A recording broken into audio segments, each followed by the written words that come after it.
Hello artists, Alex at Right Muse here, and very excited to go through this video. We're just going to talk about our little buddy Artbot down here. This is part of the toolkit. It's just down here in the corner. Okay, so basically Artbot is trained on a ton of data, a ton of art world data, all kinds of different sources, gallerists like famous museum owners, famous museum directors, famous artists, people that have been successful in art.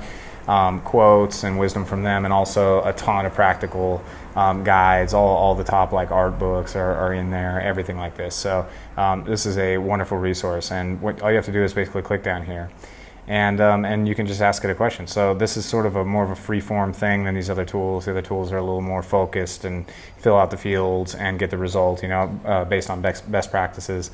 This is a little bit more free form. So for example, here I can put I'm an emerging artist trying to get gallery representation.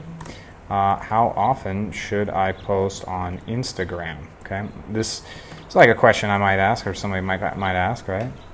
And so it'll go ahead and think, and it'll pop out with an answer. And the answer is pretty, usually pretty in depth, and it's again coming from a bunch of trained data that is all professional. So as an AI assistant with expertise in the art world, I would love to advise you, or I would advise you to following regarding your Instagram posting frequency. Depends on your audience, but generally it's 1 to 3 times a week.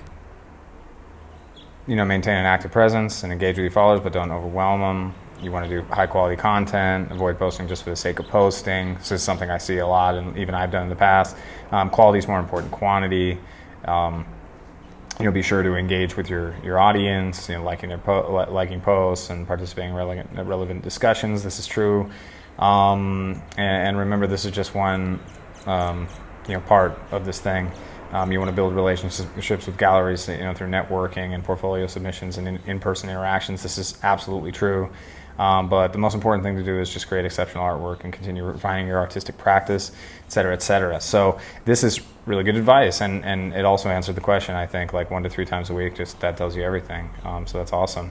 I might follow up with a question like, my art is, minimal, abstract style.